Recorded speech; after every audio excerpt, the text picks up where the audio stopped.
Not so long Mark got a promotion. This time his aim is to clinch his first deal. He has focused all his efforts on that. Mark has obtained enough knowledge and qualification by this time so he can do it. Now Mark is answering a phone call.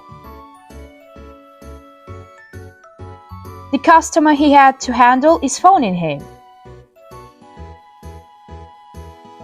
He doesn't want to work with anyone else now.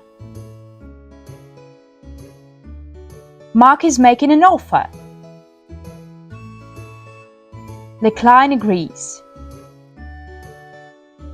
It's a deal. Mark feels out of the world.